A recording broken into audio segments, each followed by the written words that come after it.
A paz de nosso Senhor e Salvador Jesus Cristo a todos.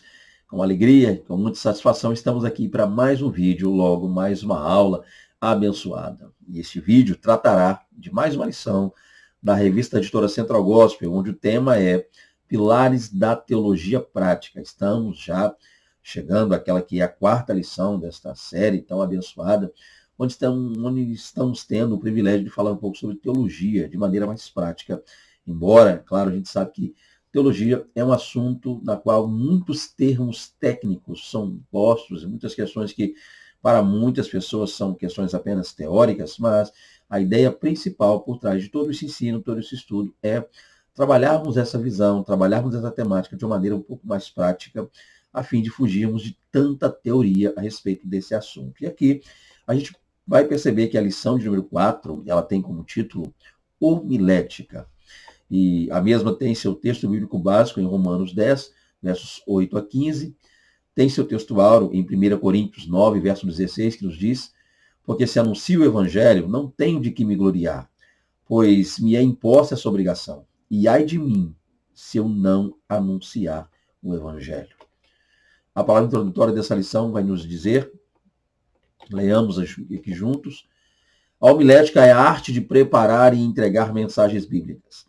Este ramo da teologia prática propõe um conjunto de técnicas para auxiliar o orador na preparação e comunicação da sua mensagem. Então, em suma, a gente passa a perceber e ter uma breve definição do que vem a ser homilética. Então, a princípio, a homilética é, como está bem apresentado e representado aqui, é a arte de preparar e entregar mensagens bíblicas. Então, dentro desse ramo, dentro dessa questão chamada homilética, a gente passa a entender que a homilética é uma forma prática de trabalhar sermões, de trabalhar mensagens. Dentro da homilética, a gente não só para tentar entender a maneira como entregar, como apresentar logo, como pregar a mensagem, mas também a gente passa a ter dentro desta disciplina meios para entender como é que a gente faz para montar essa mensagem, estruturar um sermão. Então, é isso que a gente vai estar olhando aqui de maneira mais específica dentro dessa lição,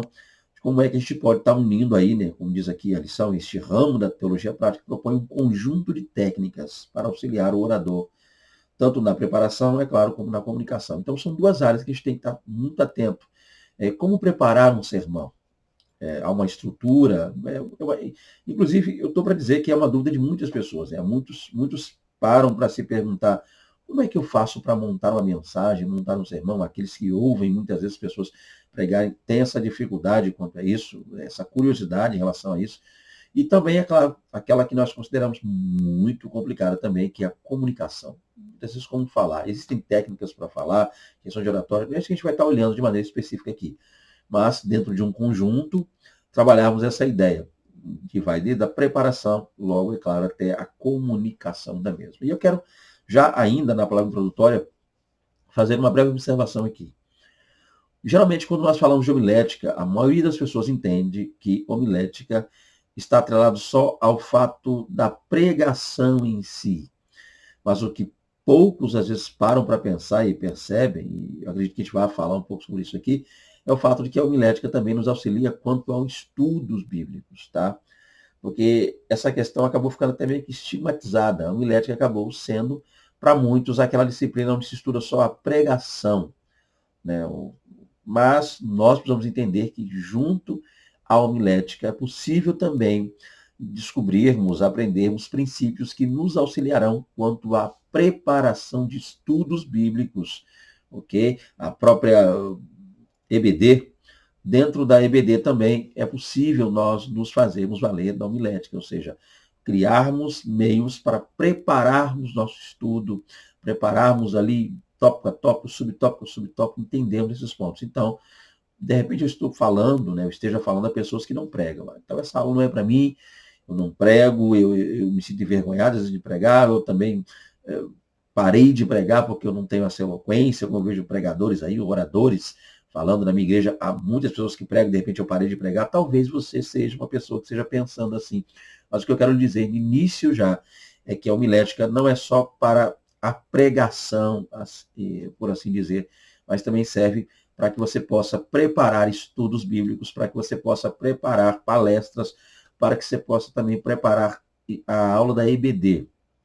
Então, eu lhe convido a estar conosco até o fim desta lição, a fim de que possamos juntos, né, você e eu, aí, aprendermos mais com o Senhor. Vamos partir então para a lição propriamente dita. Nós temos o primeiro tópico que fala sobre o preparo do pregador.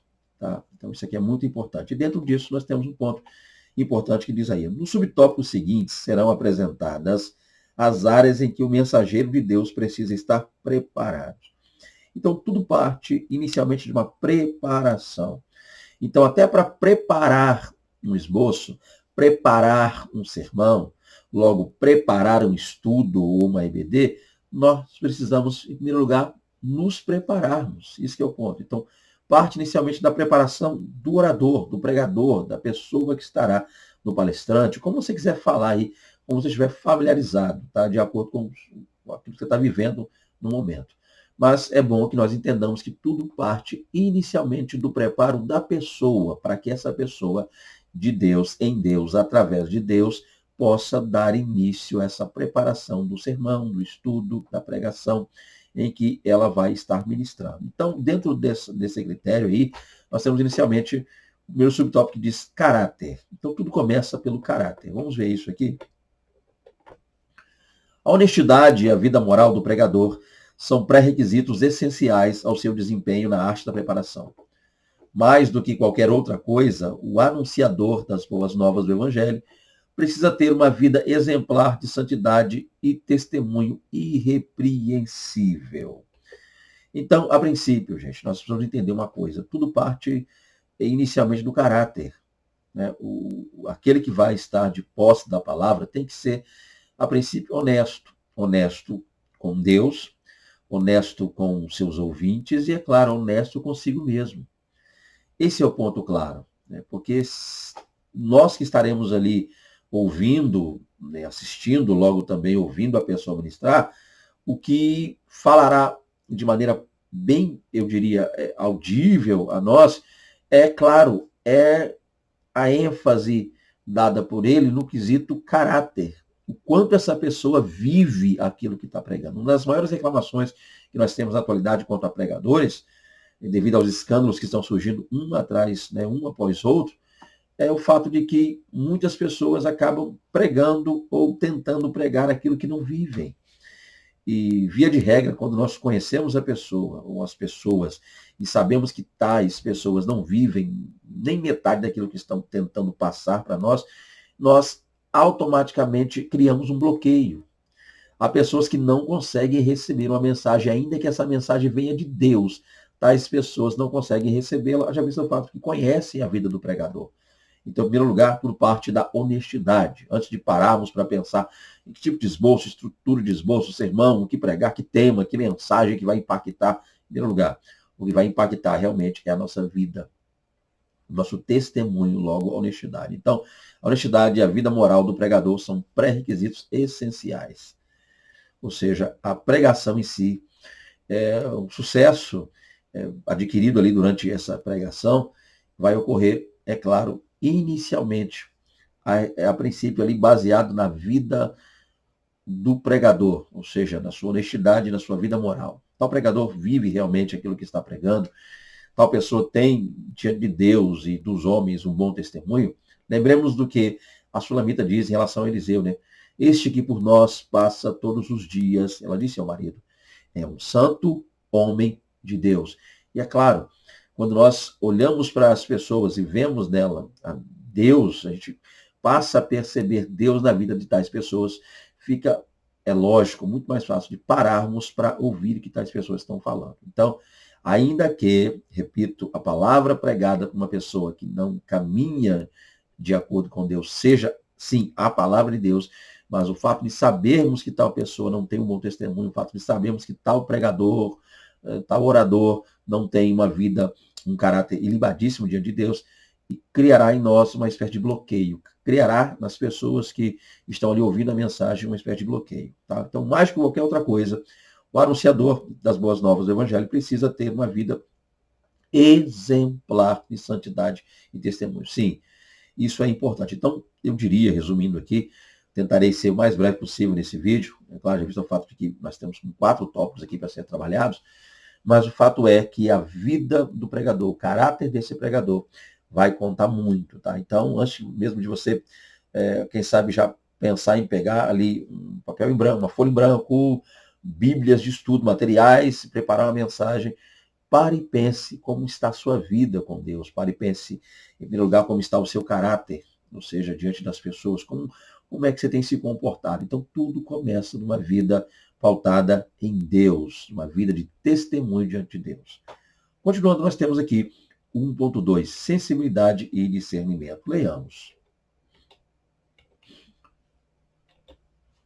A inspiração do Espírito Santo é indispensável na pregação. No entanto, aquele que ministra a palavra de Deus precisa ter sensibilidade para ouvir sua voz e orientar-se por ela na escolha de temas, textos bíblicos e ilustrações a serem apresentados, bem como na definição das melhores formas de apresentar um trabalho impactante. Outro ponto importante é ser sensível à voz de Deus, né? A sensibilidade e, é claro, ter discernimento para entender que situação na qual nós estamos ali vivenciando, logo em que ambiente nós estaremos pregando. 2 pontos que são importantes. Já visto o fato de que, é claro, nós precisamos entender que tudo parte da inspiração. Já visto o fato de que partimos do início, onde o caráter ilibadíssimo diante de Deus é imprescindível, nós agora precisamos ter de Deus, ter do Espírito Santo de Deus a inspiração. Tudo parte de Deus para nós. Porém, é claro, e isso precisa ser dito, aquele que vai pregar a palavra precisa ser sensível a ponto de realmente entender, compreender o que Deus está querendo lhe falar. Há ambientes nos quais nós precisamos entender o que está acontecendo, a fim de que a pregação ali realmente flua, que a pregação realmente surta o efeito que ela precisa surtir. Então, tudo parte inicialmente de um caráter elevadíssimo, vimos isso, e agora, uma vez que já um caráter perfeito e santo diante de Deus, nós precisamos buscar sensibilidade. E sensibilidade aqui nada mais é do que entender, estar sempre atento ao que o Espírito Santo quer falar conosco. De nada adiantaria nós irmos a um lugar, talvez com uma mensagem pronta, um esboço, um sermão, uma ideia a ser ali apresentada, porém, o Espírito Santo, naquele ambiente, naquele lugar, falar conosco de uma outra forma, e nós não entendermos isso, não estarmos sensíveis a ponto de entender que talvez aquela mensagem que nós preparamos com todo o trabalho, sim, mas que não seja esta a mensagem a ser apresentada, de que a maneira como aquilo vai ser dito vai talvez causar um impacto ruim ou negativo no ambiente. Então, tudo parte da sensibilidade, entendermos, estarmos atentos a ouvirmos o que o Espírito Santo de Deus nos tem ali a dizer. Outro ponto importante também é discernir, né? É ter discernimento para saber escolher de maneira plena qual tema dizer, qual tema é propício aqui. Lembrando que escolher temas não significa, não implica dizer agradar as pessoas, né? Há pessoas que confundem isso. Eu vou escolher um tema de acordo com o ambiente aqui, que está assim, favorável a mim, a ponto de que se eu escolher tal tema, logo conseguirei retornar a esta igreja. Então tem pessoas que olham uma questão de agenda, talvez uma agenda favorável a ele, não sei, financeiramente, outras questões mais, há benesses ali recebidas por tal pregador nessa igreja, então ele acaba muitas vezes trocando o tema para agradar o líder, para agradar os seus ouvintes. Não é isso que eu estou falando aqui. O que eu estou dizendo é ser sensível a ponto de entender o que o Espírito Santo de Deus realmente quer falar naquele ambiente, quer dizer àquela igreja. Esse é o ponto. Deixar com que Deus nos oriente. Isso é interessante. Então, e aí, partirá de Deus a orientação quanto a temas. Tá? Senhor, que tema que o Senhor quer que eu apresente nesse lugar? Ore, por isso que é bom que o pregador precisa orar para entender o que Deus realmente quer falar, como Deus quer falar. Tá? Quais textos bíblicos devem ser lidos, e até mesmo no uso de ilustrações, que muitas vezes certas ilustrações, lembrando que uma ilustração não é a pregação em si, não é a Bíblia em si, mas ilustrações podem acabar ajudando, auxiliando, mas é claro, se tais ilustrações não forem boas, podem acabar prejudicando então a mensagem. Então tudo isso vai partir do fato de que tal pregador precisa ser sensível a voz de Deus, a ponto de entender que tipo de questões a serem trabalhadas e aplicadas. Tudo partirá de uma sensibilidade, lembrando que isso aí, sensível à voz do Espírito Santo. Fala, como diz Samuel, aprendeu desde pequeno ali com ele, né? Quando você ouvir essa voz de novo, Samuel, diga, fala que o teu servo ouve. Então, esse deve ser o posicionamento de todos os pregadores. Fala que o teu servo ouve. Continuando aqui, nós temos 1.3, boa comunicação, outro ponto importante também. Observemos tal ponto. Na maioria das vezes em que a pregação não produz os resultados esperados, o problema está nos ruídos de comunicação praticados por quem planeja e entrega a mensagem. Em casos excepcionais, o problema pode estar nos ouvintes. Vamos olhar para outro ponto também, gente. Um dos pontos que podem ser, que podem não, certamente serão imprescindíveis para uma boa pregação, uma boa entrega de mensagem, seria, claro, da parte do orador, da parte do tal pregador, do preleitor, como costumamos dizer, uma boa comunicação. Então, nós precisamos aprender, precisamos saber como nos comunicar. E aqui a gente tem um dado interessante, baseado na lição, é que, perceba isso, não é uma regra. Então, por isso está aqui, ó. Na maioria das vezes, tá? Então, não é sempre, não confunda as coisas. Mas eu concordo com isso aqui, que na maioria das vezes em que a pregação, né, a homilia, a pregação, não produz ali aquele resultado que a gente espera, ou que se espera da parte de quem geralmente convida um pregador, ou seja, a igreja, o problema muitas vezes está ligado a ruídos de comunicação. Então, o que seria ruído, gente? Se você, é claro, pegar a palavra ruído, muitas coisas seriam. Não estou dizendo só ruído de... Não entenda isso como ruído no que tange a questão de áudio, no microfone ruim, às vezes aquela palavra que sai, aquela voz nasal, né? Não é isso que eu estou falando, só isso aqui. Mas muitas vezes o ruído aqui pode ser entendido, e deve ser, entenda assim, como questões que o pregador acaba inserindo na mensagem que não são bem compreendidos, que acabam muitas vezes dificultando o entendimento da mensagem. Tá? Então, o ponto claro é que aquele que está de posse da palavra, aquele que está por pregar a palavra e trazer a mensagem, precisa falar de uma forma da qual seja inteligível, que todos possam entender. Isso é interessante.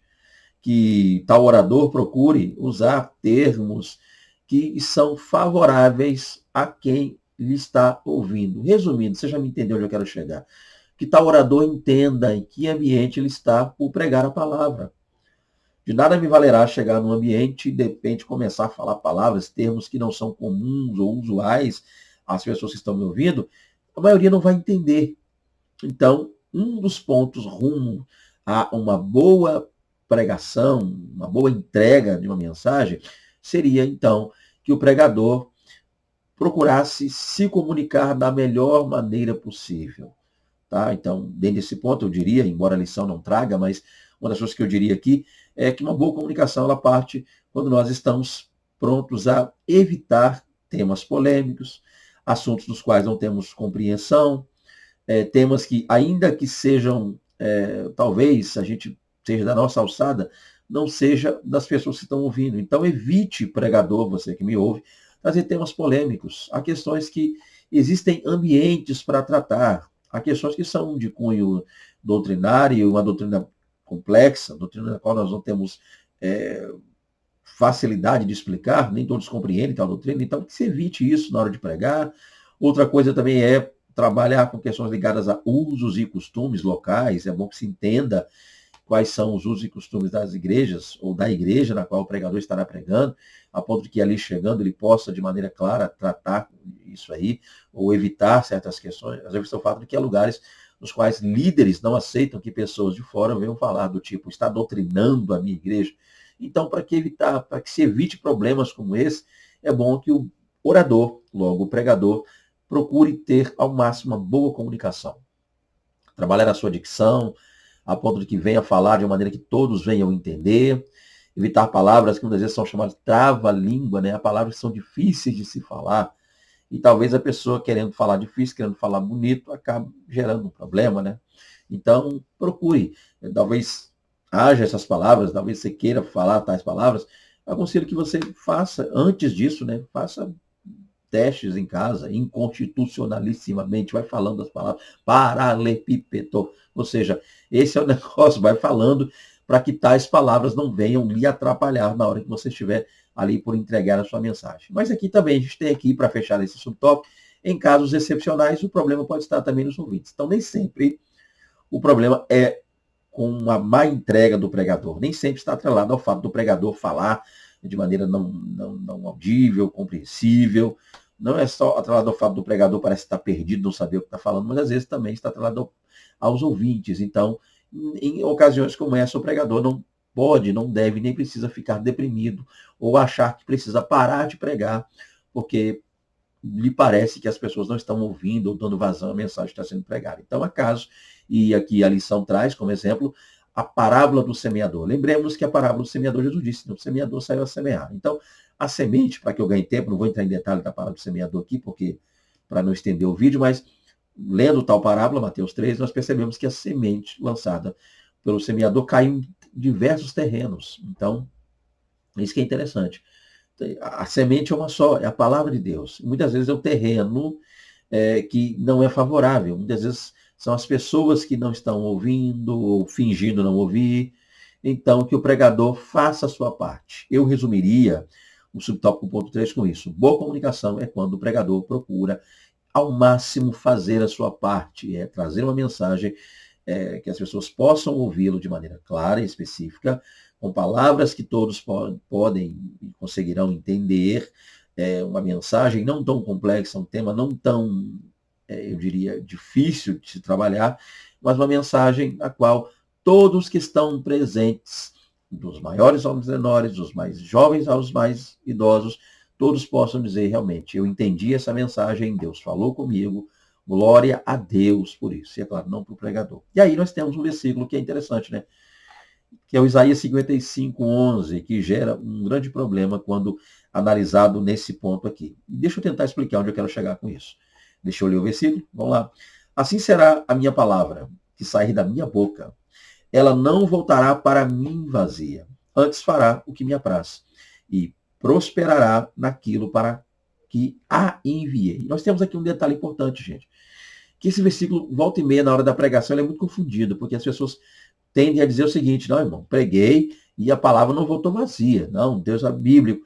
Lembremos-nos que, olha o que o versículo diz, eu quero ler com calma com vocês, tá?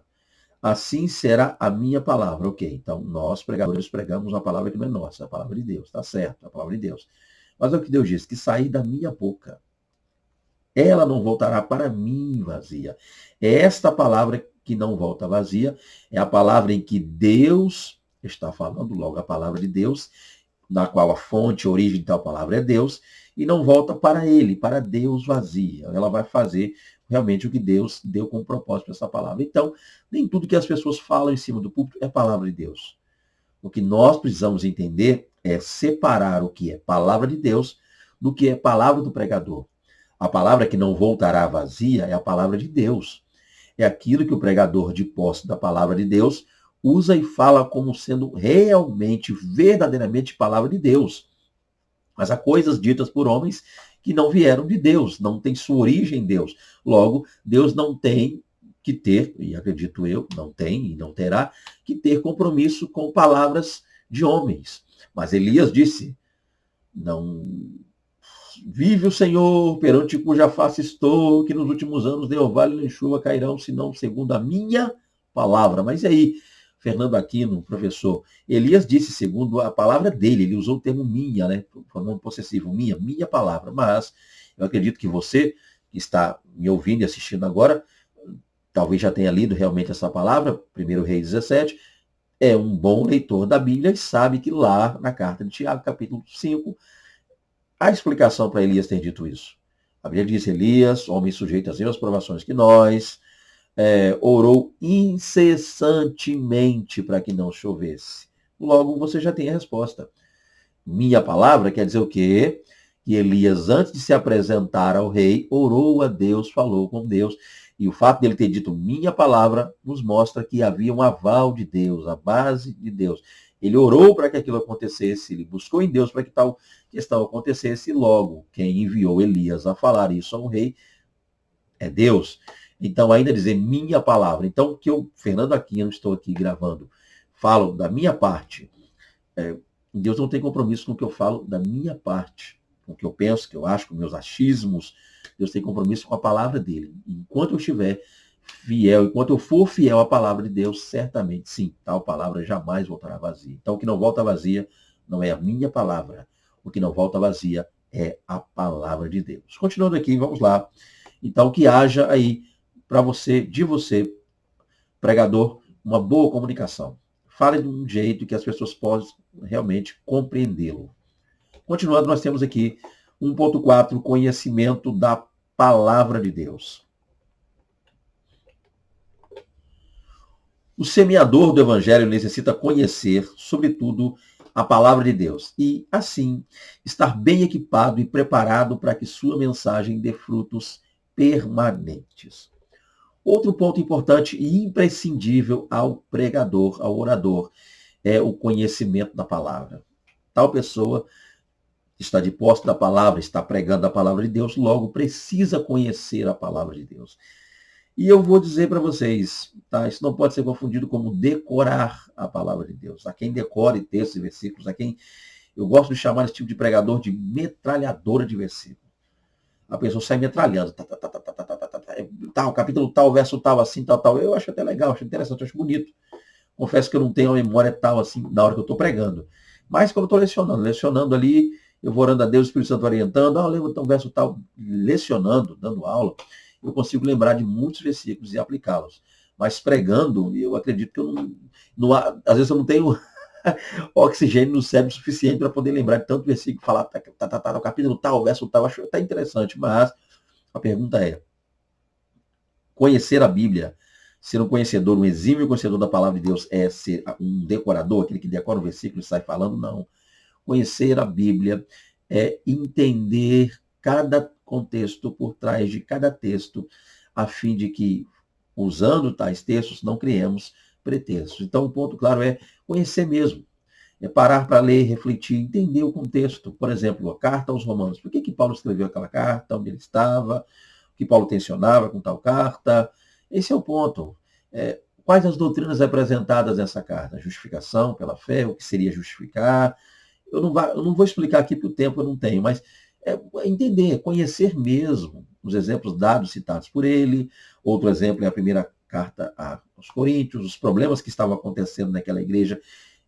A pessoa que está pregando e usando os versículos, os textos, tem ciência de cada problema, né? Partidarismo acontecia ali, problemas relacionados a litígios, né, que eram levados para fora em vez de se resolver na igreja, capítulo 6. Capítulo 5, um caso de incesto acontecendo ali, algo terrível, um homem que tinha um caso com a madrasta, capítulo 5. É conhecer o texto, capítulo 7, questões levadas a Paulo a respeito de casamento, solteiros, viúvos em relação ao período de perseguição, capítulo 7, comidas sacrificadas a ídolos, capítulo 8, 9 e 10, ou seja, o que fazer, como agir em situações como essa, capítulo 11, questões ligadas à ceia do Senhor, mulheres que deixaram de usar o véu, isso é conhecer. Embora você talvez não tenha em mente, embora você não lembre, decore cada versículo. Se alguém te perguntar, onde está dizendo na Bíblia que tal? Ainda que você não saiba dizer o versículo, ainda que você não saiba citar ou recitar tal versículo, não lembre a ponto disso, mas que entenda o assunto, entenda a maneira tratada, a abordagem bíblica do assunto. Isso é importante. Então, o pregador precisa conhecer a palavra. Embora ele talvez não consiga recitar, como eu já disse e repito que eu estou falando aqui, todos os versículos, ainda assim, pelo menos ele conhece o contexto, conhece o texto, sabe a aplicação por trás do mesmo e terá um bom conteúdo. Então, passe a conhecer, pregador. Passemos nós, estou falando para mim também, estou ministrando para mim aqui também, é claro. Não só como professor, mas eu também estou aprendendo aqui. Eu assisto também as minhas aulas depois com um aluno. O ponto claro é entender que nós precisamos conhecer a palavra de Deus. Realmente, cada tema, cada assunto, cada abordagem, cada visão, cada disciplina, cada doutrina, cada aplicação, nós temos que conhecer. É aí que o pregador está realmente equipado e preparado, quando ele conhece. Como apresentar alguém ao que eu não conheço, tá? Então, nós precisamos, em primeiro lugar, antes de tudo, sobretudo, conhecermos a palavra de Deus. Oséias diz isso, conhecer e prosseguir em conhecer a palavra do Senhor, conhecer o Senhor. 1.5, conhecimento de homilética. Vamos lá. Os princípios homiléticos existem para auxiliar aqueles que ministram a palavra de Deus com orientações e recursos sobre como falar em público de forma eficiente e fácil. Outra coisa importante. Lembramos que estamos aqui tratando de uma disciplina, logo homilética. Talvez não seja familiar a todos. Talvez alguém que esteja assistindo agora tenha ouvido falar a respeito de homilética, talvez não tenha parado para estudá-la ainda, mas um conhecimento básico dessa disciplina pode te ajudar muito. Mas pregador, mas professor, eu não fiz ainda seminário, não tenho tempo para fazê-lo, não sei quando é que poderei fazê-lo. Mas ainda que você não conheça os termos, homilética, hermenêutica, exegese, mas parar para entender que talvez você não grave tais termos, mas que os princípios da homilética a gente tem que conhecer. Quais são os princípios da homilética? Muitos, mas dentre eles, o fato de que o pregador precisa se preparar diante de Deus, seu devocional. A mensagem que será entregue precisa ser, em primeiro lugar, ou inicialmente preparada, tem que se ler, tem que se entender o contexto. Então, esses são os princípios. Então, é bom ter um conhecimento básico, né, de homilética, para que tal pessoa tenha um preparo durante a busca por um sermão, para que tal pessoa se prepare para entregar o sermão, a fim de que essas coisas venham fluir, as coisas venham fluir de maneira correta, tá? Então, eu aconselho a você que talvez não tenha nenhum tipo de familiaridade com o tema homilética, que passe a conhecer um pouco mais, leia um pouco sobre isso. Hoje, com a internet aí é muito fácil fazer pesquisas, você pode fazer breves pesquisas no seu smartphone, não importa o que você tem aí, mas você pode fazer breves pesquisas. Então, eu te aconselho, eu lhe convido a conhecer um pouco mais sobre essa disciplina, que é a homilética, porque essa disciplina vai ajudar você, ela vai orientar você, ela trará a você recursos que lhe ajudarão a falar em público. Já visto o fato de que a grande dificuldade de muitas pessoas é na hora de externar, na hora de verbalizar os pontos. Há pessoas que leem, e assim que leem o texto, a Bíblia, tem logo um bom entendimento, mas tem uma enorme dificuldade de externar, pôr para fora tais estudos. E aí, a homilética vai te ajudar quanto a isso, tá? Falar em público, começar a pregar na igreja, e talvez você seja alguém que deseje, sempre sonhou em fazer isso. Você pode começar dando saudações à sua igreja, né? 5 minutos, 10 minutos, falando daqui a pouco, graças a Deus, com fé em Deus, e buscando um pouco de conhecimento nessa disciplina, você estará já pregando. E a gente precisa entender que nós precisamos, para ontem, pregar a palavra de Deus. Então, busque conhecer um pouco mais sobre a homilética. 1.6, consagração pessoal e amor pelas almas. Os resultados da pregação estão intimamente ligados ao nível de consagração pessoal, materializado na oração e no amor pelos ouvintes da palavra de Deus. Lembrando que estamos tratando nesse primeiro tópico sobre questões relacionadas ao pregador, coisas essenciais ao orador, aquele que está de posse da palavra. Uma delas também é o fato de que tal pessoa precisa ter uma vida de consagração. Chamamos isso de devocional. Devocional é o que entendemos quanto a vida da pessoa, a vida do cristão diante de Deus. Como esse cristão vive diante de Deus? Como é a sua busca por Deus? Então, dentro dessa área devocional, o pregador também precisa, o orador precisa ter também o seu devocional, que é o seu tempo com Deus, a sua consagração pessoal, é como está escrito aqui, né? E como é que a gente percebe isso? Como é que isso se materializa? Como é que isso sai da mente do pregador para a vida dele? É quando ele passa a ter uma vida de oração, pautada em oração. O pregador precisa orar, precisa falar com Deus. Já visto o fato que orar é falar com Deus, o pregador precisa. Como é que eu vou comunicar a palavra de alguém que não tem contato, não tem um diálogo, não tem intimidade com ele? Então, falar com Deus é orar. Ouvir a Deus é ler a palavra. Quando eu leio a Bíblia, Deus fala comigo. Mas quando eu quero falar com Deus, Deus me deu a oração para que eu pudesse falar com ele. Então, olhando para o ministério de Jesus, vemos a todo instante presente a oração. Também no ministério dos apóstolos, a oração. Até mesmo quando eles estavam sonolentos, cansativos ou cansados, Jesus os chamava, os convidava a orar. Lembremos ali da noite no Getsemane, orar. Jesus falou, vigiai e orai, para que não entre em tentação. Paulo também, um homem de muita oração. Paulo disse, orai sem cessar. Então, a oração é o detalhe. Paulo disse, por essa causa me ponho de joelhos diante de Deus. Então, oração é o ponto-chave. Os apóstolos não tomavam nenhuma decisão sem orar. Então, o pregador precisa ter uma vida de oração. E, é claro, também junto a isso, atrelado a isso, o amor pelos ouvintes, o amor por aqueles que estarão ouvindo a palavra. Porque se o amor do pregador não for pelos ouvintes, o pregador acabará muitas vezes pregando como uma espécie de profissional, ligado, interessado, único e tão somente na oferta, né, único e tão somente ali nas agendas, nas viagens, tá? Viajar o mundo só para curtir, talvez será uma diversão para ele, será só um hobby para ele pregar.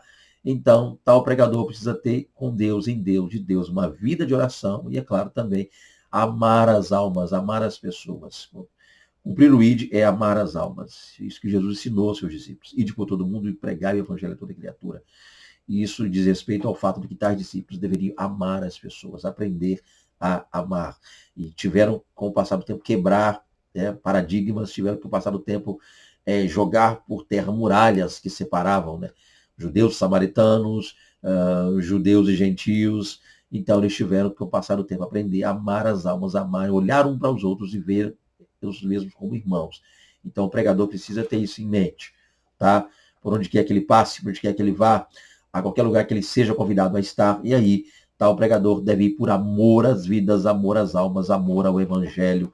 Esse é o ponto. Então tá aí, o pregador devocional, uma vida de oração, falando com Deus, a ponto de que a sensibilidade desse pregador somente só amplia para que ele possa entender o que Deus quer usar para falar, e também, é claro, para que ele vá adquirindo cada dia mais amor pelas vidas, olhar para as pessoas e vê-las como almas que precisam, que carecem e necessitam de salvação em Cristo Jesus.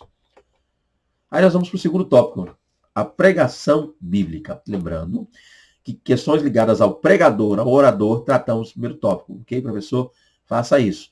Não adiante, não atropele os assuntos e temas. Agora eu não vou tratar do pregador em si só, do devocional, mas principalmente da pregação, tá? Vamos lá. A proclamação do evangelho tem algumas implicações, como se observará no subtópico seguinte. Então, para anunciar, para pregar, algumas coisas precisam ser entendidas, compreendidas e analisadas. É o que a gente vai passar a ver a partir do segundo tópico. Me acompanha aí, a pregação bíblica. Primeiro, contextualização e aplicação. Entendamos. A pregação bíblica envolve a cuidadosa retirada do princípio bíblico do seu ambiente original e a aplicação do mesmo às necessidades e desafios das pessoas que vivem no mundo atual, com suas características, peculiaridades e confrontos. Vamos lá, entender isso. Um dos pontos principais da pregação é a contextualização. Logo, é claro, também a aplicação. Falamos um pouco sobre isso no vídeo anterior, para você que não assistiu. Lembrando, eu sempre disponibilizo aqui na playlist, onde você terá acesso ao mesmo, tá? Então dá tempo, corre lá, assiste aí a lição de número 3, onde falamos sobre hermenêutica. E estamos já preparando a lição de número 5, onde falaremos sobre exegese bíblica. E dentro desse processo, falamos um pouco, de maneira resumida lá na lição de número 3, sobre contextualização. O que é contextualizar? Está mais explicado aqui. Na própria lição você já tem a resposta. O que eu vou fazer aqui é chover no molhado. A cuidadosa retirada do princípio bíblico do seu ambiente original e aplicação do mesmo às necessidades e desafios das pessoas que vivem no mundo atual. Isso é contextualizar. Contextualizar é fazer com que o ouvinte atual, logo o seu ouvinte, possa ter uma noção do contexto que está sendo lido. Ou seja, eu estarei levando, ao ler e pregar a palavra, eu estarei levando todos os meus ouvintes lá há milhares de anos atrás, em frente à cidade de Jericó, Josué e toda ali o povo rodeando aquela cidade. Então, isso é contextualizar, é pegar quem está hoje e levar lá para entender aquele contexto atual. Depois, eu partirei junto ao mesmo texto para a aplicação, que é trazer Josué, trazer aquela multidão, trazer a Jericó, tudo aquilo para a vida de quem está hoje me ouvindo. E como é que eu faço isso? é dentro da aplicação. Então, na contextualização, eu levo a pessoa, eu levo o meu ouvinte, eu vou junto, a gente faz uma viagem daqui para lá. A gente volta ao passado lendo a Bíblia para entender o que estava acontecendo ali. Porque deles estarem ali, cumprimento uma promessa feita a quem? Abraão. Por que naquela terra? Por que estavam rodeando aquela terra? Jericó. Todo um processo, todo um planejamento faz com que as pessoas entendam. E aí eu passo a aplicar. Qual é a Jericó atual? Qual é a Canaã que eu estou vivendo hoje? O que tipo de Canaã? O que Deus tem para mim no futuro? O que aquilo representa? O que são aquelas voltas dadas por Josué que podem ser coisas que eu preciso fazer? Esse é o detalhe. Então, eu preciso não só fazer com que o meu ouvinte entenda o texto, logo o contexto lá, e eu usei o Josué como exemplo, tá? Você pode ver, claro, você me entendeu que onde vem essa Bíblia toda. Mas fazer com que o meu ouvinte hoje entenda o que aconteceu lá e também, na aplicação, trazer aquilo ali para hoje, para que eu possa aplicar. Porque difícil é quando um pregador, muitas vezes, está usando, ele demonstra ter um conhecimento enorme, gigantesco do contexto da antiguidade, domina história, geografia, fala, mas a gente fica ouvindo aquilo e tá, mas a pergunta é, o que Canaã quer dizer, Jericó, mas e aí, Josué, eu não estou entendendo onde você quer chegar. Então, para você, pregador, já me entendeu? Eu preciso correr por causa do tempo aqui, já estou no segundo tópico ainda, mas o ponto claro é que a contextualização, logo também a aplicação, são imprescindíveis, fundamentais. Eu não posso só contextualizar, eu preciso também aplicar.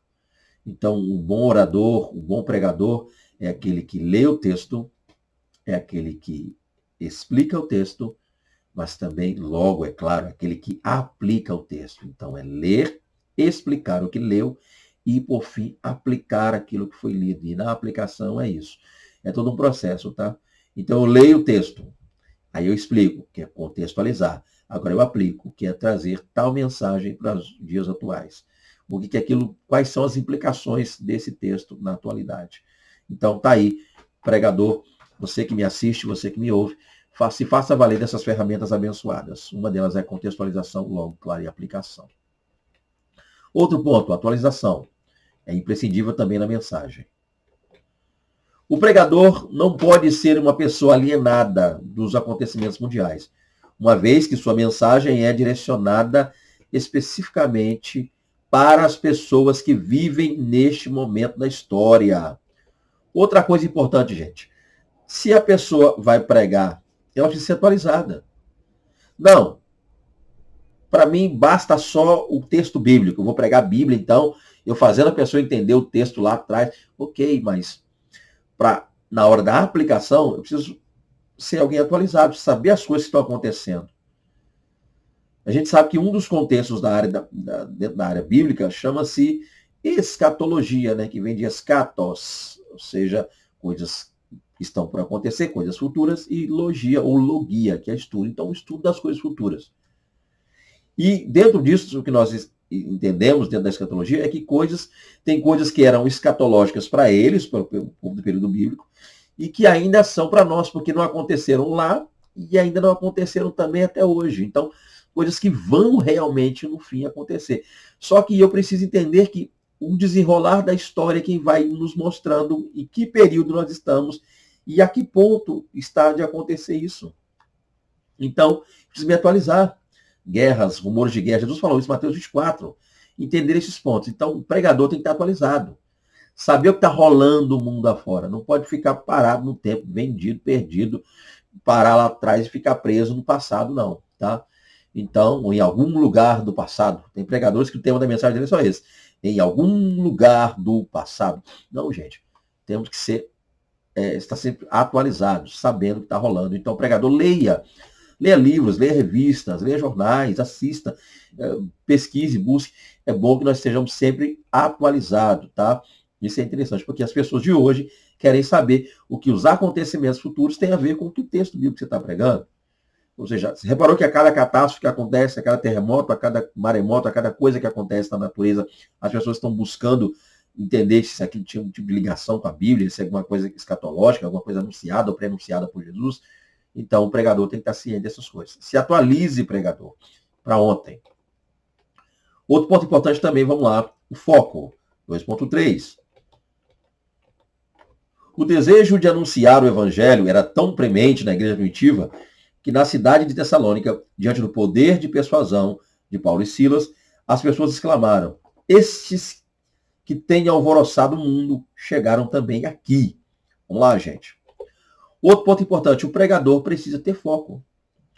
E o foco geralmente está ligado àquilo que você, antes de entregar a mensagem, tem como objetivo, como alvo.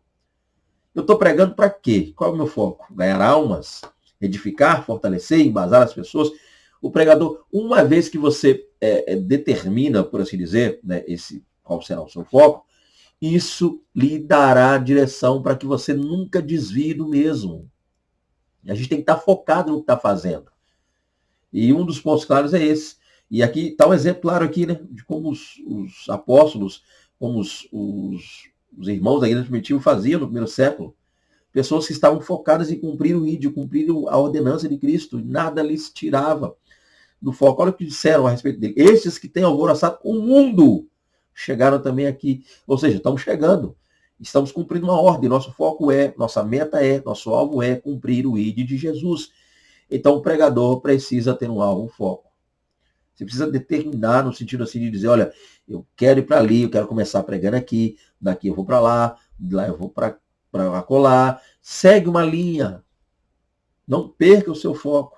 Estarei estudando mais, aprendendo mais, buscando mais, porque se você tem foco, não serão as picuinhas da vida que vão fazer você parar. Aquele que não tem foco desanima. Tem pessoas que não têm foco para fazer nada na vida e qualquer coisa que você levanta para, desiste. Então, um pregador focado, nada lhe tirará do foco. Ele sempre dará ou prosseguirá dando continuidade àquilo que ele deseja, anseia, anela fazer. Então, seja focado, meu irmão, seja focada, minha irmã que está aí, você que prega o evangelho, tá? Use como exemplo a igreja primitiva. Começaram ali, vamos lá, gente, muito foco. Jesus, por conseguinte, 2 discípulos, de 2 viraram 5, 2 porque a gente tem João 1 lá, né? André e Tiago. E André e João, melhor dizendo. André e João. Daqui a pouco viraram 5. De 5 foi crescendo, daqui a pouco tem 12. De 12, 70. E vão embora, foi só crescendo, só aumentando. E depois Paulo fala, né? Quase 500 pessoas, dos quais 120 batizados. Pedro prega 3.000 almas. E foi só ampliando, mais 5.000, só aumentando, porque tudo isso é foco. Precisamos entender que nós precisamos ter foco na obra do Senhor. Continuando aqui, vamos lá. Terceiro tópico, a prática homilética. Vamos entender um pouco mais sobre essa disciplina. Agora entraremos melhor nela. Vem comigo aí. Vamos lá, glorificando a Deus. É preciso observar que o estudo e a interpretação do texto bíblico vem antes da sua proclamação. Gente, isso aqui é importantíssimo. Antes de entrar no primeiro subtópico, está aqui. Tem gente que está tão preocupado em pregar, esteja, sim, temos que ter. Mas nós vamos entender uma coisa. Antes dessa pregação propriamente dita, vem o estudo, vem a interpretação. Eu não posso achar que Deus vai me dar a interpretação na hora ali, deixar tudo para cima da hora. Não, eu não conheço esse texto, eu nunca li esse texto, mas eu tenho certeza que quando eu chegar diante dos meus ouvintes, diante do povo que estará ali para ouvir, quando eu ler o texto, o Espírito Santo na hora vai desenrolando aquele mistério, vai saindo a interpretação na hora ali, ao vivo. Cuidado com isso. Então, mais importante, eu diria mais importante, mas pegando uma ordem sequencial. Antes da gente chegar para proclamar, para anunciar, para pregar, levantar a mão e falar, bota meu nome aí na lista dos pregadores, a gente precisa estudar, a fim de procurar entender o texto. E dentro do estudo, interpretar tal texto. É importantíssimo. E aí, é claro, depois é proclamar. Então, antes da gente partir para proclamação, precisamos ter um compromisso, um foco no estudo, um foco na busca, um foco no aprendizado. E dentro do aprendizado, é lógico, através desse estudo e aprendizado, é que virá a interpretação, para por conseguinte, as aplicações logo à proclamação da palavra. Vamos ver isso aqui então. na prática. 3.1. Delimitação dos pontos principais da mensagem. O pregador deve elaborar um esboço para sua mensagem, com os pontos principais que deseja abordar e seus subtópicos. Vamos lá, gente. O pregador, aquele que está pretendendo pregar, anunciar o evangelho, ele tem que elaborar um esboço para sua mensagem. Sim, e nesse esboço contém os pontos principais. Deixa eu falar alguma coisa sobre isso inicialmente. Nós hoje temos, e é lógico que eu não sei a resposta, eu não sei porquê, nem quero tentar entender, mas há pessoas que dizem o seguinte: eu não gosto de pregação com esboço. Tem gente que, pasme que eu vou dizer aqui, eu odeio esboço. Eu não gosto de esboço. Eu acho que esboço é uma coisa sem unção. Quem usa esboço não tem unção. Eu gosto ali, na hora, ali, pregando ali, saindo as palavras. O negócio disso. Em primeiro lugar, quem fala isso já acabou de provar na hora. Nem sabe o que é esboço. Eu não estou aqui, perdão, tá? Não quero, longe de mim, querer parecer ser arrogante. Se estiver parecendo, já peço perdão a todos que estão assistindo agora o vídeo. Mas uma pessoa que fala isso não sabe o que está dizendo. Porque até quem não escreve o esboço, faz esboço. Porque, gente, esboço nada mais é do que a preparação da mensagem. Isso é esboço. O problema é que as pessoas acabaram rotulando esboço como tudo que é escrito. Quando o pregador prega, olhando para um tablet, para um iPad, esses negócios tudo aí, smartphone, lendo um papel, uma folha, um A4, escrito alguma coisa, impresso ou um caderno, eles chamam de esboço. Quando o pregador prega sem estar lendo nada, só a Bíblia, eles falam que não é esboço. Gente, tudo é esboço. Esse é o detalhe. A diferença é que há o esboço escrito, salvo em algum lugar para que você possa ter como referência na hora de pregar, e o esboço aqui na mente. Tem pessoas que eu não uso esboço, tá, mas sentou em casa, preparou a mensagem. Olha, eu vou chegar, primeiro eu vou falar sobre isso, depois eu vou falar disso, e vou concluir a mensagem nisso. Pronto, isso é um esboço. É um esboço não escrito, é um esboço não registrado. Mas esboço nada mais é do que dividir a mensagem, preparar os tópicos, temas e assuntos. Então, todas as pessoas, eu vou arriscar falar isso aqui, se eu estiver errado, é uma frase que eu uso muito aqui no canal. Você não é obrigado a concordar comigo, ninguém é. Mas todas as pessoas do mundo usam esboço. Porém, a diferença, o esboço gravado aqui, mental, preparou em casa o esboço, mas não anotou, então deixou para falar na hora, mas já tem em mente o que vai dizer, é um esboço. E o esboço escrito, que vai ficar nas páginas da Bíblia, uma folha, um impresso em algum lugar, no notebook, no iPad, no iPhone, no smartphone, não importa, vai estar ali em algum lugar, salvo. Tudo é esboço. Então, quem diz que eu odeio esboço, esboço é sem unção, não sabe realmente, não sabe o que está dizendo. Está falando sem saber. Talvez está com raiva de uma coisa que nem sabe o que é. Então, entenda uma coisa, gente. Esboço nada mais é do que a preparação das divisões, temas, assuntos e abordagens que irá a mensagem. Se a pessoa sentou em casa e falou, não anotou nada, só vou fazer um exemplo aqui. Ó. Sentei, estou pensando, vou pregar hoje sobre o cego Bartimeu. E aí eu vou entrar falando o seguinte, vou ler o texto, Marcos 10, vou entrar, isso aqui, desculpa que eu estou olhando para cima, só para poder ilustrar. Mas eu vou pensar aqui, isso é alguém em casa dizendo que não gosta de esboço. E aí eu vou falar o seguinte, vou entrar falando sobre o cego, vou ler, falarei sobre a respeito da situação dele, difícil que ele estava, cego, usando uma capa, mendigando, Jesus então passando naquela região, naquele momento, e aí ele começa a clamar, Jesus filho de Davi. Aí eu falei sobre isso, clamor, como clamar, entender a oportunidade, Jesus estava prestes a ir para a morte, então ele não sabia, embora o cego não soubesse, era hoje a oportunidade dele de estar ali próximo a Jesus, então ele abraçou a oportunidade e começou a clamar. Mas aí o povo começou a dizer, não, cala a boca, cego, fica quieto. Eu vou entrar nessa área agora, falando sobre pessoas que tentam calar a oportunidade de calar, a bênção, calar a vitória. E Jesus fez o quê? Pegou aqueles que mandou calar e disse, tragam ele aqui. Ou seja, aqueles que estão tentando te calar, te humilhar, Jesus fará com que eles tal trouxeram. Aí o cego estava diante de Jesus, o que fazer? Eu estou diante de Deus. E isso é a pessoa pensando em casa que não gosta de esboço, hein? Não está escrevendo nada, mas só pensando. Depois eu vou entrar com o seguinte, o cego agora está diante dele. Jesus perguntou, o que queres que eu te faça? É Deus perguntando, tal. Eu preciso entender o que falar, que eu torne a ver. Ou seja, então ele não era nasceu cego. Será que tal. Então, eu vou falar sobre isso. Pessoas que não estão mais vendo, viram, não veem mais a vitória, a porta aberta, a bênção, mas diante de Cristo voltarão a ver. E aí, ele foi curado e queria... Pronto, acabei de fazer o esboço. Eu só não escrevi. Então, dizer que não gosta de esboço, peraí, né? Eu não gosto de esboço, não tenho unção. Ué, só porque está lendo? E tem um detalhe que talvez muitos estão esquecendo. Geralmente quem fala que não gosta de esboço está novinho, né? Seus 20 e pouco, 30 anos, pregando aí, viajando no Brasil, não gosta de esboço. Gente, a idade vem, eu já tô... eu não tô tão novo quanto eu era, não. Minha memória está me enganando. Eu já estou precisando até... Eu não anoto ainda. Eu confesso a vocês que eu ainda prego sem anotar nada. Né? Volta e meia eu leio, eu anoto quando estou dando estudo, mas eu ainda prego sem esboço anotado.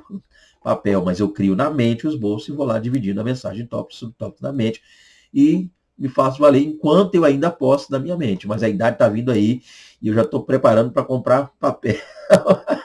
Estou preparando aí, quem sabe Deus toca em alguém e alguém envia aí de algum lugar.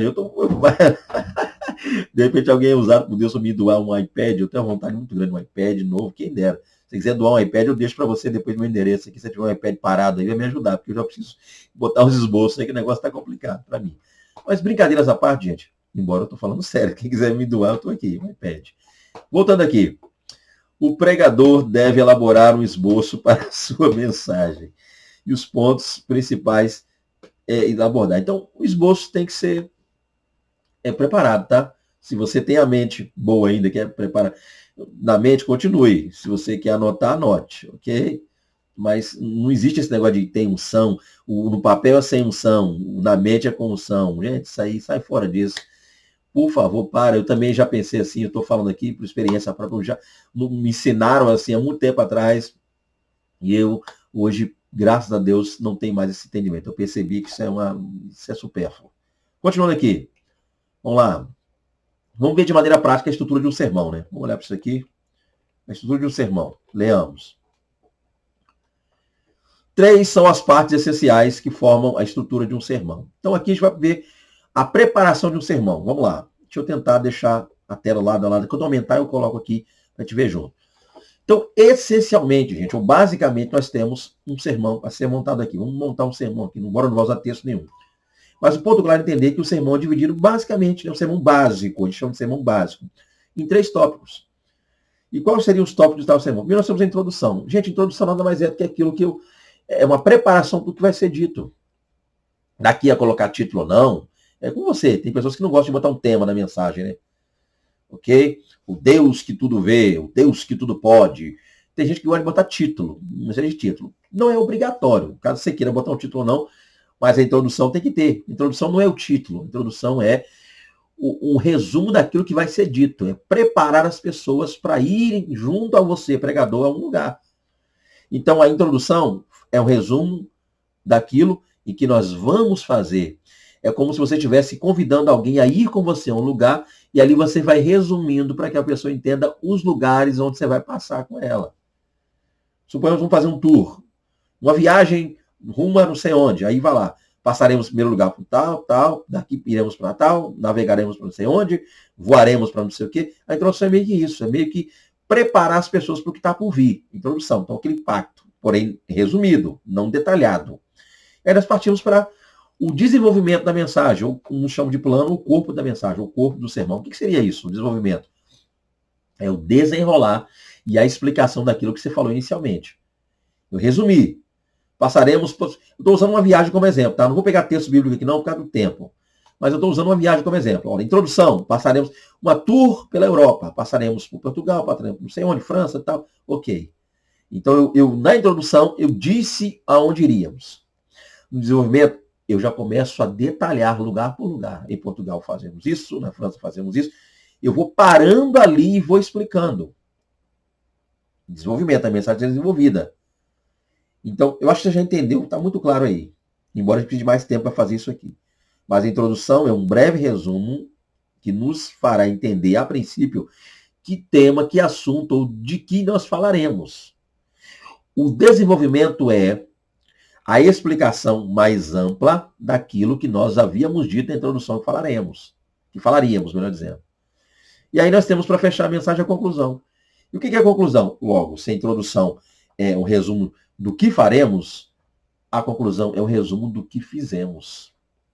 Ao concluir a mensagem, eu preciso trazer os pontos centrais dessa mensagem na conclusão, de maneira resumida. A conclusão é um resumo. Porque a conclusão é quem me dá e prepara o terreno para o quê? Para o apelo. Estou prestes a fazer o apelo, para que almas se convertam, se rendam a Cristo. E eu usarei como base para o apelo a conclusão. E qual é a conclusão? O resumo do que eu falei. Então, suponhamos que eu preparei uma mensagem para falar sobre o poder do sangue de Jesus. É a mensagem. Na introdução, eu começo a falar o sangue derramado, sangue é vida, introduzindo a ideia, sangue. Só isso. Eu estou introduzindo a mensagem. E aí eu entro no desenvolvimento. Tipo de sangue, tal, poder do sangue, restaurador, renovador, revigorador, fortalecedor, purifica, limpa. É o desenvolvimento da mensagem. E na conclusão, eu já começo a falar, assim como nós acabamos de ver, assim como você acabou de ouvir, o poder do sangue de Jesus, que restaura, que renova, que revigora, como vimos, que limpa e purifica do pecado. Esse sangue foi derramado por você, que está ouvindo a conclusão. Quantos querem hoje, a partir daí? E aí você já prepara para o apelo. Você que me ouviu, você que entendeu que esse sangue, que é o sangue de Jesus fez por você, e que agora entregar a vida para o Senhor. Então, lembremos, se você gravar isso aqui, eu já fico de novo satisfeito, feliz. Introdução, um resumo para onde iremos, o que faremos. Breve, resumo, introdução tem que ser breve. Desenvolvimento, todos os detalhes a qual eu já havia anunciado de maneira breve na introdução. Agora eu abro o campo e detalhe, o corpo da mensagem, o corpo do sermão. Conclusão, pego os temas mais impactantes, os que mais impactaram ao longo da mensagem, que eu percebi enquanto estava pregando, e os discorro novamente na conclusão, para que a pessoa, porém, de maneira resumida, como vimos, como percebemos, como foi dito, você entendeu, você ouviu, e concluo. E aí eu entro no apelo. Basicamente isso. Aí deixa eu abrir a tela de novo. A estrutura propriamente dita é a organização do sermão com suas divisões, que servem para orientar o pregador na apresentação da mensagem. Olha aí, gente. Então, basicamente, o que nós temos aqui é isso, tá? De maneira clara e plena. E aí seria uma estrutura de sermão. Quer saber mais sobre o assunto? Quer ter ajuda para preparar o sermão? Entre em contato conosco. Sempre deixo meu WhatsApp aqui. Você pode falar conosco. Coloque nos comentários alguma coisa, caso você queira também fazê-lo, tá? Que eu estou com tempo escasso aqui para gravar. Gostaria de ter mais tempo. Atenção quanto ao tema ou linha condutora da mensagem. Vamos lá. Embora a mensagem seja organizada por suas partes ou pontos principais, o pregador deve concentrar-se em seu todo, não em suas partes isoladas. Outro ponto importante, gente. Aquele que prega tem que estar atento quanto ao seguinte. Ao tema. Qual o tema que ele quer falar? Eu usei um exemplo do tema do sangue de Jesus. Então, se o tema é esse, eu tenho que estar sempre, volta e meia, entendendo que eu não posso fugir demais do tema. Porque a pessoa começa, Cristo, a água que mata a sede espiritual. Por exemplo, dando um exemplo aqui, estou pensando aqui, breve, rápido, tentando ser objetivo. Cristo, água que limpa e lava. Daqui a pouco eu estou pregando, daqui a pouco eu estou no fogo. Porque o fogo queima, o fogo arde, o fogo... Peraí.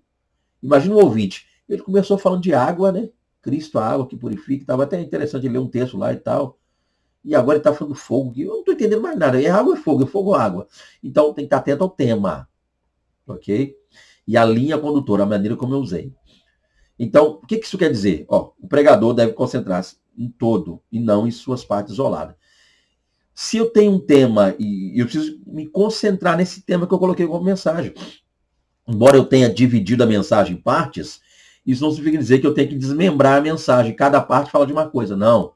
É um todo dividido em partes e não partes isoladas da mensagem.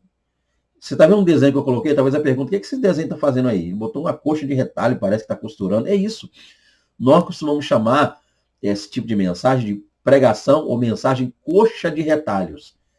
Que é aquela que a pessoa fala de um assunto, embola com outro, mistura com outro, daqui a pouco não dá nada. Ninguém entende a mensagem. Rapaz, não sei. Começou falando de água, agora está falando de fogo, daqui a pouco pulou para o sangue, daqui a pouco está falando de terra, daqui a pouco falou de rocha, daqui a pouco falou de nuvem, daqui a pouco falou da glória. Eu não estou entendendo mais nada. Tem pessoas que são assim. Lê um texto,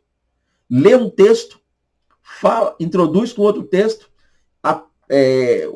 o corpo do sermão é outro texto, na hora de aplicar é outro texto, e na hora de... Você embola tudo.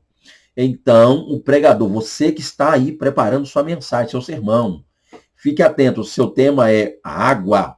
Discorra pontos claros sobre a água. Lava, regenera, purifica, mata a sede, mas desde que seja água. Olha quantas coisas eu falei. Mata a sede. Você vai pegar tudo isso aí, mas ainda é água.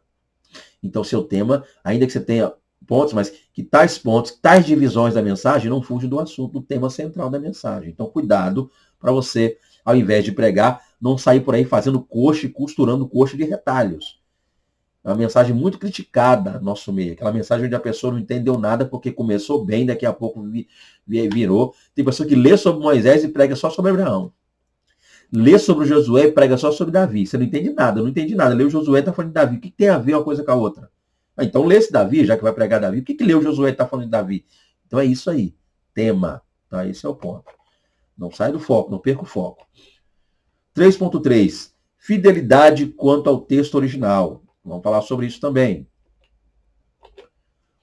Os especialistas em homilética afirmam que o pregador só é fiel às escrituras quando este desenvolve a sua mensagem a partir da intenção original do escritor sagrado, ao dirigir-se aos seus primeiros destinatários. Vamos entender isso? Gente, cuidado para que quando você lê esse título, você, professor, que vai ministrar, cuidado para quando você lê isso aqui, compreensão das escrituras, e aí quando você lê a questão ligada ao texto original, você achar que a pessoa tem que ser ligado só ao texto original no sentido hebraico. Não, gente. Texto original aqui está atrelado ao quê? A intenção original. Porque conhecer texto original, embora que é bom, é necessário, é importante. Se você tiver acesso aos seus originais, que faça valer dele. Mas aqui, o que a lição está trazendo aqui, é o fato de que o pregador, talvez embora não conheça o hebraico, o aramaico, o grego, o texto original, pelo menos busque entender a intenção original, o que o autor pretendia. A intenção do autor ao escrever aquele texto. Isso é primordial, isso é basilar. O pregador não fala o grego, não fala hebraico, não fala aramaico. Não precisa, embora vai ajudar muito. Mas se você ainda não tem disponibilidade desses materiais, ainda não tem acesso a essas línguas, ainda não fala, pelo menos procure entender a intenção. O que o autor, o que João quis dizer quando escreveu o capítulo 5 do seu livro. O que ele quis passar naquela visão ali de um tanque em Betesda, né, hebreu, e paralítico ali, Jesus curou aquele homem. O que quer dizer aquilo? Então, o que o autor queria passar? Então, logo você vai pegar uma sequência onde onde João escolhe 7 sinais, João nem usa o termo milagre. Então, você vai entender que esse é mais um dos sinais que quer mostrar a autoridade de Jesus sobre áreas, sobre enfermidades, sobre a natureza, sobre a morte. Então, entendendo o que o autor queria passar, pelo menos para você pregar, vai ficar muito mais fácil. Para os seus ouvintes, mais fácil ainda. Então, compreensão aqui, gente, é o quê? É basear-se no fato de que, embora não conhecendo o texto original, no sentido de conhecer o hebraico, o grego e o aramaico, pelo menos a intenção do autor já ajuda muito. Para que você não pregue a sua intenção, para que você não pregue o que você entendeu, o que você acha que tem que ser, mas que pregue o que realmente o texto quis dizer. Esse é o ponto aí. Quarto e último tópico. Considerações gerais. Vamos lá. As fontes do pregador. A partir daqui nós vamos ver o seguinte, o que o pregador precisa utilizar como fonte para poder pregar. Vamos ver?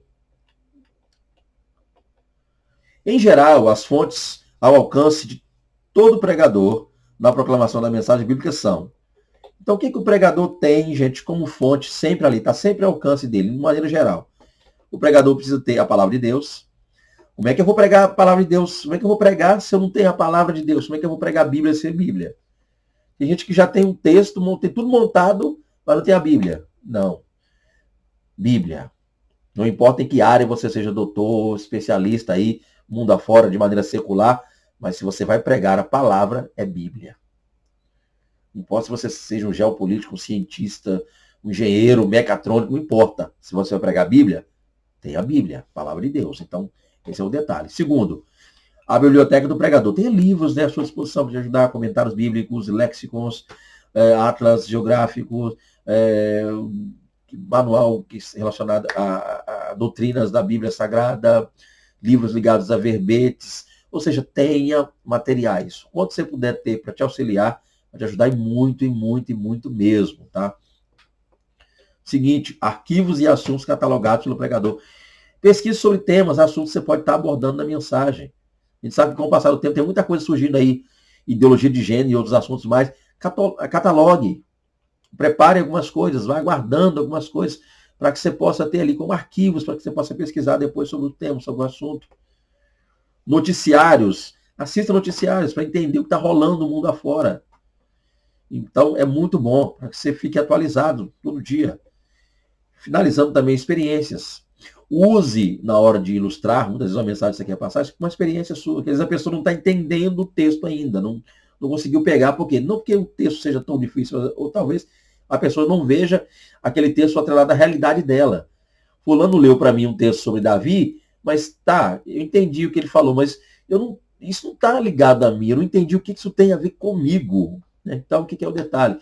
E aí, talvez uma experiência que você vivenciou, ou que conheça que alguém tenha vivido, possa fazer com que a pessoa entenda. Ah, isso aí eu passei, eu estou passando, agora eu entendi. Então, experiências é bom. Lembrando que o que vai valer, o que salva é a palavra de Deus, é o Espírito Santo que trabalha.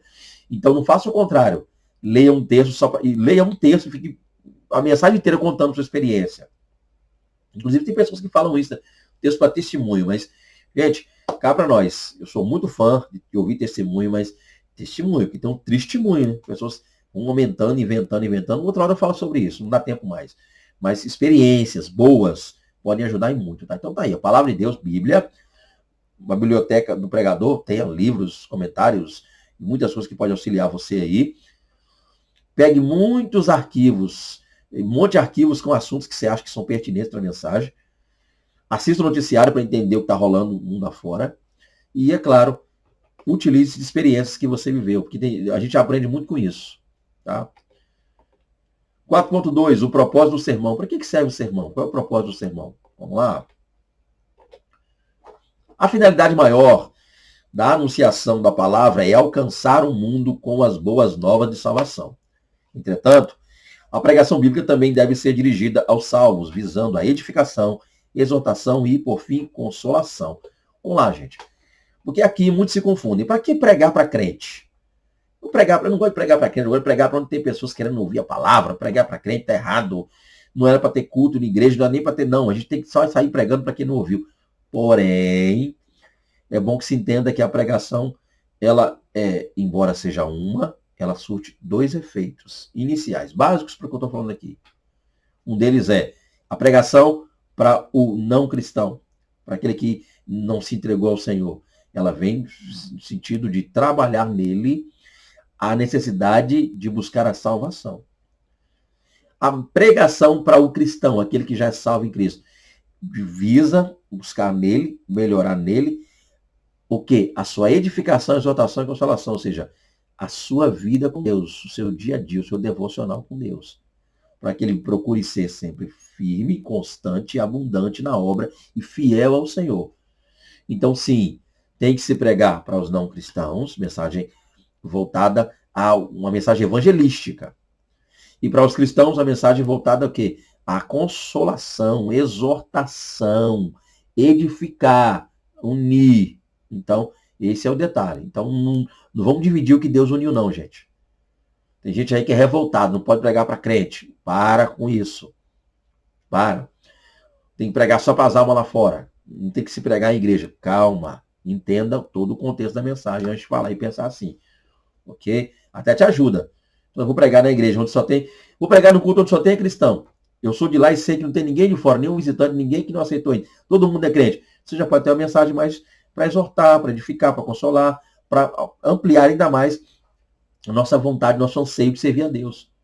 Vou pregar uma mensagem onde está cheio de pessoas que não aceitaram Jesus ainda. Mensagem evangelística. Então, é muito claro. O ambiente é quem vai dizer. Por fim, 4.3, né? Alertas aos pregadores. Vamos pegar alguns alertas aí para os pregadores. Vamos lá. É preciso atentar para alguns aspectos. Veremos quais aspectos. Vamos lá? Primeiro, a vestimenta deve estar de acordo com a ocasião e os costumes da comunidade local. Outra coisa, gente, o problema é que às vezes o pregador é reprovado antes de abrir a boca. Visivelmente reprovado antes de abrir a boca. Chega no lugar, antes de começar a pregar, já é... Por quê? Porque às vezes chega, com todo respeito, a gente chega parecendo, sei lá, que tá, ao invés de pregar, foi para um circo. Então é bom que nós entendamos que tipo de igreja que eu estou indo pregar. Como é que esse pessoal é lá? Tem lugar que é proibido usar barba, né? Estou de barba aqui, já estou na hora de fazer. Ah, não é bom, obreiro que não... Então, se eu vou pregar... Se eu fui convidado e sei dessas coisas, então eu vou fazer. Não vou... Tem lugares que se usa terno, né? Pessoas que me convidam e falam, olha, aqui é terno, hein? Terno. Gravata. Vou de terno e gravata. Ah, irmão, fica mais à vontade aqui. Uma calça jeans, um blazer. Amém. Tranquilo. Então, a gente tem, a roupa tem que estar, a vestimenta tem que estar de acordo com o lugar. Esse é o detalhe. Ah, eu não gosto, eu gosto de estar do jeito que eu quero. Então, prega onde você quer. Monta uma igreja para você, fica do jeito que você quer. Esse é o detalhe. Mas enquanto a gente está sendo convidado a pregar, a gente, no mínimo, respeita o ambiente onde está indo. Então, procura se informar quanto ao tipo de lugar que você vai, o tipo de vestimenta que se usa lá. Então, esse é o detalhe, tá? Isso aqui é muito importante. Às vezes a pessoa é reprovada antes de abrir a boca, infelizmente. Ah, eu sou contra isso, eu gosto que a pessoa... A Bíblia não fala de roupa, aí é outra história. Pelo menos enquanto você está sendo convidado a pregar numa igreja que você foi convidado, vá no mínimo, pelo menos de acordo com o lugar que você foi convidado. No mínimo. A pontualidade deve ser cumprida, ou seja, olha, o culto começa às 19 e termina às 21. Então, independente do horário que te passarem, vai ter que terminar às 21. A não ser que se converse lá. E aí isso é também um detalhe interessantíssimo, tá? Esse é o ponto. O tempo para entregar a entrega do sermão, o tempo para a entrega do sermão não deve exceder a 45 minutos. Existe um tempo específico para sermão? Gente, isso aqui é um exemplo que a revista está dando, tá? Eu não vou, aqui nessa parte aqui não vou ser criterioso, não. Vai muito de acordo com o culto, o ambiente. Eu, particularmente, fico preocupado em cultos onde se canta, eu fico olhando pro relógio. Dependendo da hora, eu falo, já foi. E eu fico pensando, Deus, como é que eu faço para pregar meia mensagem?